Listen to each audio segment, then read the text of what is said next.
All right, it's another one of these Homeric Rhapsody things. My roommates are watching a movie downstairs, the One Battle After Another, so which I recommend, by the way. If you hear it in the background, that's what that is. Um, who knows what's gonna actually play in the background if it's audible, because there's a lot of stuff that goes down in that movie.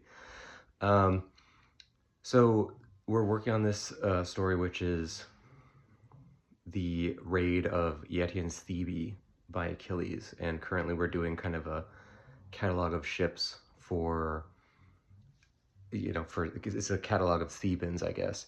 It's the contingents that make up the army defending Thebe. Um,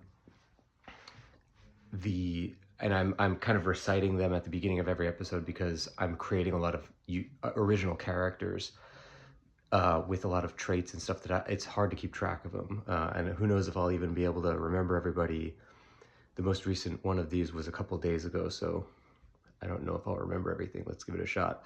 First, we have Eëtion, who's the king of Thebes, or Thebe, father of Andromache, and he leads a contingent of his royal guard who are in like heavy dendra plate with tower shields, and I believe he has 300 of them, although I probably want to make them fewer. Let's say it's 100 of those royal guardsmen. Then we have Tecmessa, which is the Amazon queen of Thebe, who married Eëtion. She commands a troop of 50 Amazon women that she brought with her as her, like, royal guard for her, who have like pelta shields and Eastern, dress for their armor, and ride on horseback. And I noted in the description of them that they essentially are like worth 3 men or whatever, like each one of them, because the Amazons are just so innately good warriors. Then we have the commanders of Eëtion's army, which is his 6 sons. The first one being Alcon, who was born out, as like not to the queen Tecmessa, but Eëtion's son by his liege lord's wife, and who grew up not knowing that he was of the royal line. So he grew up like loving to till the land and farm, and continued doing that even after he was a prince. So he has like the favor of all the farmers and stuff, and he leads a troop of conscripted farmers who fight with axes and scythes and things of their trade. Then there is Keramakos, who is the sort of warlike son of Eëtion and Tecmessa, I assume. I don't know that I ever established that. But he wears a ceramic mask over his face to hide some kind of disfigurement and also instill fear in enemies. And he leads a sort of a crack team of like elite fighters who typically go out and raid other cities or like head off other armies. They're kind of like the number one force for leading stuff outside the city. After that, we have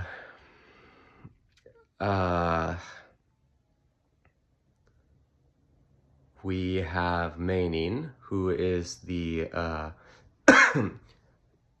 sort of like a very well-regarded son of Eëtion, who's he's like never in a bad mood, which is why the people ironically called him Mainin, which is the word for like a godlike rage, because he never gets angry, and he's always like giving back to the people and stuff. He is a great archer favored by Artemis, and though he prefers the city to the forest, Artemis favors him and helps to guide his bow, and he leads a team of, I believe, 150 archers.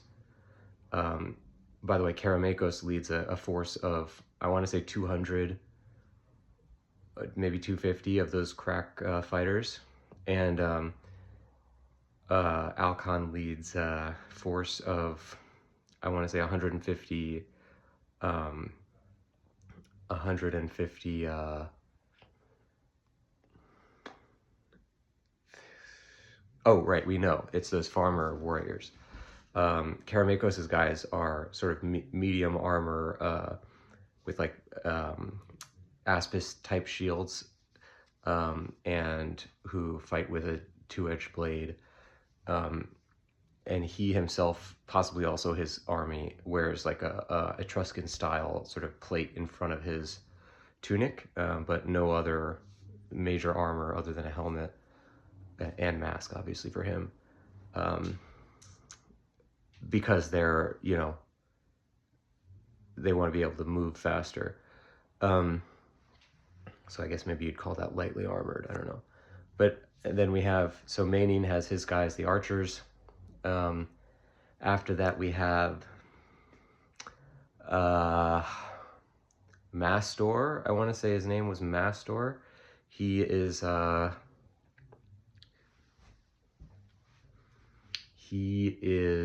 the one who is in love with his sister by marriage, and her name is Hypatia. This daughter, previously, before marrying Eëtion, previous daughter of Tecmessa. And I don't know how that plays into the story yet. We'll figure something out. He leads a company of something, of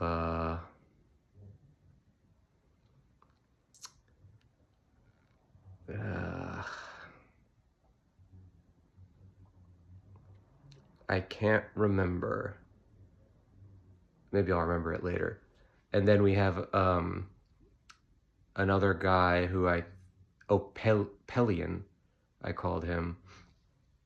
And he is like a great tactician who's sort of architected the city's defenses and created like really complex strategies for the city. But it's been pointed out by whoever the narrator is, that the city will sorely miss his presence when it is later raided by Achilles and his people. He leads like a diverse company of different troops. I think he has like 200 guys, let's say 200, of various types, that are all organized. And he, being a tactician, like, is very efficient at, sort of seeing the battle from almost like a bird's eye view and being able to plan out where they're all going to go. And that's all the guys we've established so far, 5 of the sons of Eëtion. And I wish I could remember what the armies of Mastor. Oh, you know what? They were runners. Like he is a famous runner in the city. He can outrun anybody, although probably will be put to the test by Achilles, who is the fastest runner, of the Achaeans. And he leads a company of lightly armored skirmishing runners who like specialize in sort of guerrilla type tactics, which I don't know whether that would have been employed at the time. Probably would not have been, but I thought it was an interesting thing. And we don't have to keep too much to like. The interesting thing is that we're building a story within a world where, like, you don't want to just keep to the stuff that Homer has said, because he was only telling, in his mind, he knew he was only telling a portion of the stuff that exists in his world. So if all we do is keep to a portion of his portion, then we are only working within a very slim, margin of stuff. Whereas, because there's not that much record otherwise of what type of organization of armies and stuff they had in Homer's time, we just have to make things up and assume that it fits.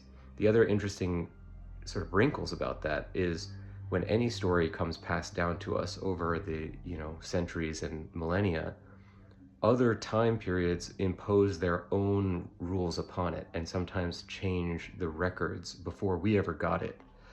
which is why some of the characters have stuff that seems to be of a later era, like how Karamakos' guys have Aspis shields, and that the guys for Karamakos also seem to have Kasipos swords, which neither of those would be used in Homeric time, or not even in Homeric times, but also definitely not in Bronze Age times, which is when the story takes place. But there's a lot of stuff in the Iliad where there's evidence that different time periods have been like smashed down into this one storyline, and everybody's history is kind of combined, and we don't really think about it because it's all so far away from us that it's all just one big thing. But it's a very complex web of things, and so historical inaccuracy is actually more accurate than trying to just do stuff that is Bronze Age, because that's not how the Iliad survives to this day. Maybe that's how Homer would have told it at the time, but the Iliad we have is full of all different eras put together. And all that having been said, I think let's just make this one an episode where, after a sort of lapse of a few days, I attempt to recount all of the major characters of my story, which is very useful. So instead of doing a Homeric Rhapsody thing this time, I'm just kind of reminding myself. To that effect, let's also just really quickly recount the people on the other side, which is that the story is, we have Achilles, leader of the Myrmidons. It is 1 year into the war. The idea and the conceit behind the story is that Agamemnon called a council because he had found out that Phoenix, who has been missing since Aulis, where all the Achaeans gathered to meet there before they went to Troy. Phoenix has been missing since Aulis, Phoenix being the advisor of Achilles and leader of the Dolopians, sort of a faction of the people of Skyros and Pythia, where Achilles is from. He is missing, and he's very important to Achilles and to the army. Agamemnon found out he had been captured somehow by Eëtion, who commands the city of Thebe, near Troy.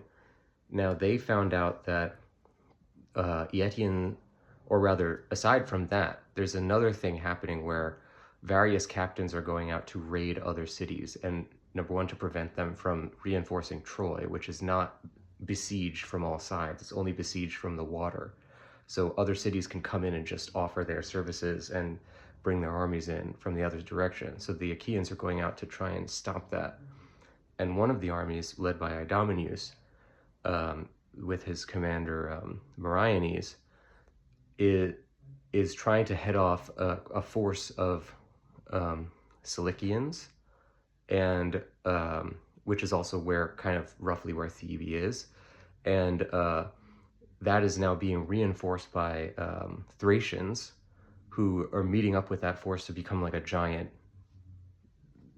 army coming into the city of Troy, and they really want to stop that from happening. So Achilles, finding that out, is splitting up his forces, and Patroclus leads the main force of Myrmidons to join with Idomeneus to take down that major force of reinforcements for the Trojans.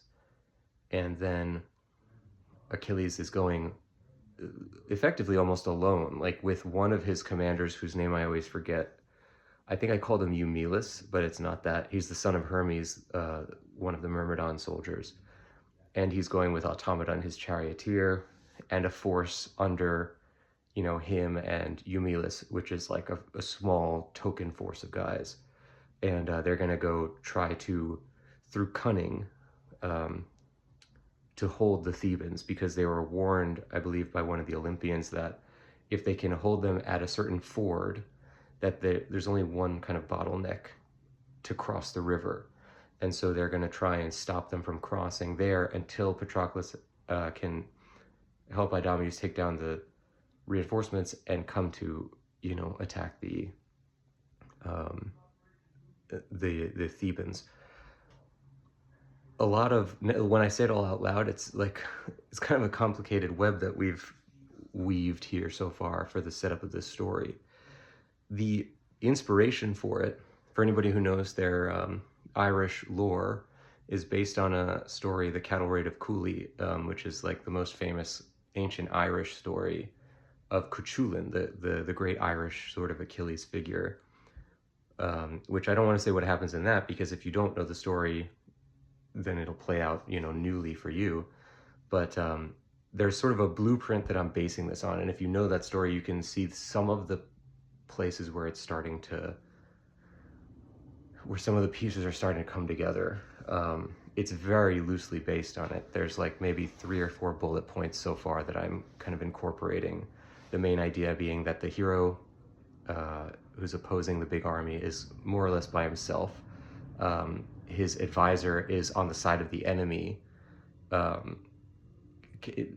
I said he's captured by him. In the Irish one, it's a more complicated thing where he's like in exile. Then there's an aspect where the major part of the hero's force is indisposed for one reason or another. There's kind of a complex reason why it happened in the Irish one, but in this, it's Patroclus going out to reinforce that other army, and the hero fights them at a ford. And in mine, it's a little bit more like tactical, like he's using a bottleneck to stop them, but in that one, it's more of like an honor-based thing where they don't want to overwhelm, they don't want to just push through because he creates a challenge for them that they have to honor. But you can see where those like 4 main bullet points are pretty much it. And also the other bullet point being, in the Irish story, it's a king and queen who are both warriors, Ailill and Maeve, and they lead this force that's coming up against Cú Chulainn. And in mine, Eëtion is established as the king of Thebe, but I don't know that it's really ever said like anything about his queen, and it certainly is never said that she's a warrior herself. So I created this character of Tecmessa, who's like an Amazon that he married, and so that's the Queen Maeve sort of figure. And then obviously we've invented all of the sons of Eëtion, which there are various major characters that come up against Cú Chulainn during this time when he's at the ford. So that's obviously what I'm leading up to with that. But as you can see, with very few bullet points, we're trying to build like a web of story here. And I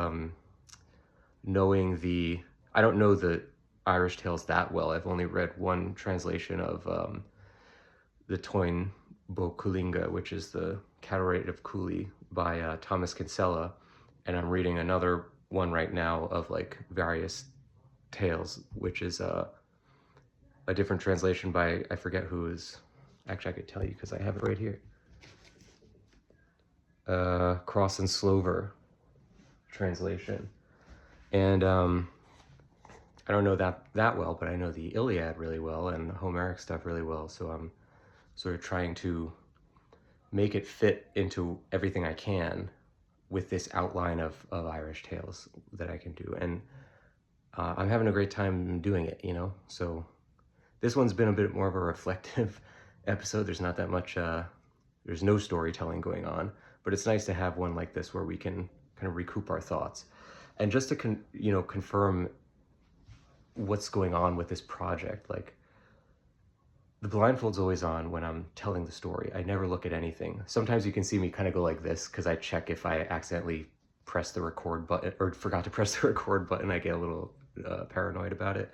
But I never read or look at anything while I'm telling the story. And I also don't like check anything outside the episode or come up with anything outside the episode. If I do, I'll tell about it. Like when I came up with Karamakos, I had decided, oh, let's do one of the guys have a mask like Cesare Borgia, and then I told that before I came up with the story, like here's what I had before I started this episode. But I also don't like go back and check the other episodes to have like continuity, because we're trying to do this in the tradition of oral storytelling where there's no going back. It's just whatever you remember, and you keep going with that. And we've come up with some interesting stuff like being forced to revise and only work with the stuff you can remember. So yeah, I'm interested to keep going. Yeah.